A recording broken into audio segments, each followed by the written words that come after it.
Selamat datang kembali para sobat paralel, gimana kabar kalian? Semoga masih diberikan kesehatan yang luar biasa oleh Tuhan Yang Maha Esa, masih diberikan rezeki yang melimpah dan keinginan untuk melanjutkan menonton video saya di channel ini. Sekali lagi terima kasih sudah mau meluangkan waktunya untuk menonton video saya kali ini yang mungkin bertemakan pikiran liar, pemikiran terbodoh saya, dan merupakan hasil karena imajinasi saya setelah melalang buana sedikit kota di negara Indonesia tercinta ini. Dalam video ini, ada 3 poin penting yang akan saya bahas. Pertama adalah akan membahas manusia yang diceritakan di dalam sebuah kitab milik orang-orang muslim, kemudian sebuah gunung yang juga diceritakan di dalam kitab Al-Quran, dan terakhir tempat-tempat yang sepertinya sebuah hayalan namun hari ini mungkin bisa diprediksi keberadaannya. Mungkin di sini nantinya akan saya buat menjadi sebuah cerita menurut pandangan saya, jadi jika nanti ada kesalahan, silahkan diskusikan di kolom komentar. Sekali lagi video kali ini akan sedikit membingungkan, lebih membingungkan daripada teori-teori yang pernah saya jelaskan sebelumnya. Kalian pasti tahu dan pernah mendengar tentang teori bumi datar? Disclaimer terlebih dahulu, saya tidak memihak teori bumi datar ataupun bulat, tapi bumi kotak, hehe. Baiklah, dalam sebuah kitab, dijelaskan bahwa bumi itu luas. Selayaknya ketika diceritakan utusan dari Tuhan yang meminum air keabadian, ialah Nabi Khidir alaihi salam yang diperintah oleh Tuhan untuk menjaga telaga Ainul Hayat. Kisah Ainul Hayat sangat menarik untuk dibahas. Pasalnya, Ainul Hayat ini kisahnya termasuk di dalam kisah sejarah Islam. Telaga Ainul Hayat konon merupakan air keabadian. Di dalam Al-Quran terdapat penjelasan mengenai keberadaan telaga Ainul Hayat. Anggapan sebagai air keabadian, sebab barang siapa yang meminum seteguk air saja, maka hidupnya bakal abadi. Allah Subhanahu wa Ta'ala akan menjamin kehidupan untuk orang yang meminum air dari Ainul Hayat ini sampai hari kiamat tiba.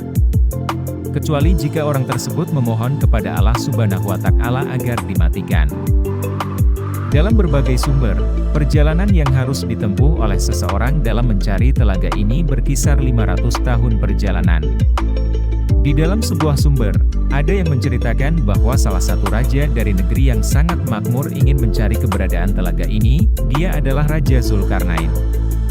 Sang raja dan rombongannya pun berangkat menuju ke telaga ditemani Nabi Khidir dan malaikat Rifail sebagai penunjuk jalan. Perjalanan menuju ke tempat paling gelap di bumi dan di mana matahari pertama kali terbit, disinilah teori bumi datar mulai bermunculan.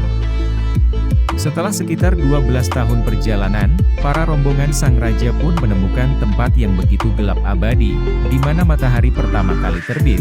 Sang raja dan Nabi Khidir pun memasuki tempat tersebut. Namun karena hanya Nabi Khidir yang diberi izin oleh Tuhan, maka beliau punlah yang berhasil menemukan telaga Ainul Hayat, lantas meminumnya dan Tuhan memberikan tugas kepada Nabi Khidir untuk menjaga telaga tersebut. Sedangkan sang Raja Zulkarnain beserta rombongannya pun meninggal di antara perjalanan menuju ke arah telaga. Inilah adalah salah satu faktor alasan terbentuknya teori bumi datar dan teori terra infinity, di mana teori yang menggambarkan dunia ini datar dan sangatlah luas tanpa batas dan batas-batasan yang dibuat itu hanyalah konspirasi dari elit global. Suatu waktu, Raja Zulkarnain yang sedang duduk di pinggir telaga terdekat dari Gunung Kaf, ia diberi petunjuk untuk membantu para manusia di daratan dunia untuk melawan kaum Ya'juj Ma'juj.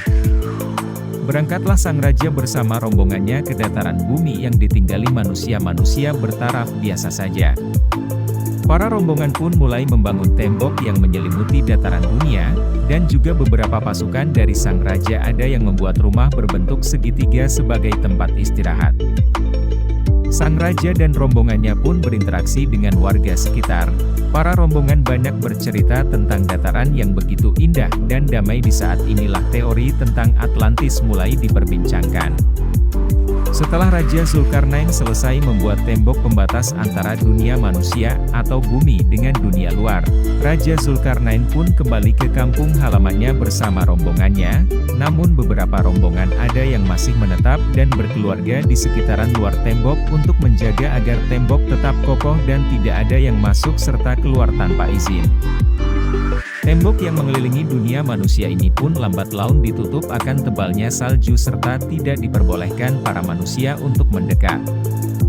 Tahun demi tahun berganti, tembok ini pun berubah seakan-akan membentuk hamparan salju putih dan sekarang pun dikenal oleh para manusia sebagai benua Antartika. Terlepas benar atau tidaknya, manusia belum bisa membuktikan. Bahkan banyak manusia yang ingin membuktikannya malahan percaya teori bahwa Antartika adalah ujung dunia, atau biasa disebut sebagai teori bumi datar. Tadi sempat menyinggung Gunung Jabbar Kaf. Jabbar Kaf sendiri merupakan sebuah gunung tertinggi dan terbesar yang diceritakan di dalam kitab suci umat Islam serta oleh Nabi Muhammad Shallallahu Alaihi Wasallam. Di manakah lokasi dari Jabbar Kaf? Dalam kisahnya, Jabbar Kaf merupakan gunung gaib, namun di dalam teori bumi tak berujung, maka Jabbar Kaf terdapat pada sebuah dataran paling ujung dunia, atau bersebelahan dengan Ainul Hayat, di mana jarak antara keduanya bisa ditempuh selama 20 tahun perjalanan. Terlepas dari benar ataupun salah, Jabbar Kaf sudah dijelaskan sebagai gunung tertinggi dan terbesar, dan karena sebagian manusia menganggap bumi kita bulat, maka kelengkungan bumi yang mengakibatkan Jabbar Kaf tidak dapat terlihat. Disclaimer terlebih dahulu, saya meyakini bahwa bumi itu bulat namun tak berujung, jadi tidak heran kalau semua tempat yang saya ataupun agama jelaskan itu tidak dapat ditemukan, karena bumi kita sangatlah luas dan hampir tak berujung. Jabbar Kaf, Telaga Ainul Hayat, serta Atlantis merupakan contoh dataran di luar sana, di luar tembok yang dibangun oleh Raja Zulkarnain. Masih banyak sekali tempat yang menjadi misteri, namun saya yakin semua itu ada karena keterbatasan kita sebagai manusia tidak dapat menjelajahinya.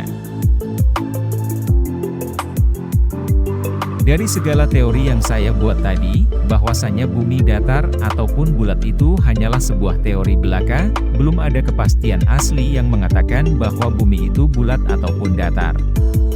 Kalau merujuk kepada salah satu kepercayaan atau sebuah agama yang menyebutkan bahwa dunia atau bumi itu adalah hamparan luas, maka dapat disimpulkan bahwa bumi itu bulat dan tak berujung alias terra infinita.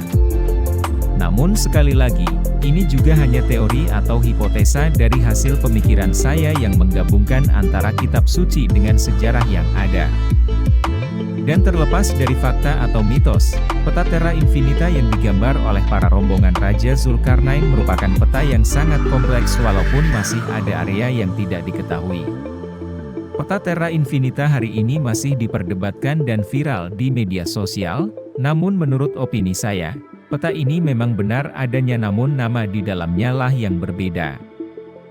Baiklah, terima kasih sudah menonton video kali ini. Semoga bermanfaat serta membuka pemikiran kalian tentang dunia yang kita tinggali terutama planet yang dinamakan bumi serta menjadikan pengetahuan tentang konspirasi yang ditutupi oleh para elit global. Sekali lagi, jangan pernah memakan daging secara mentah-mentah, olah terlebih dahulu agar menjadi makanan yang lezat serta bergizi.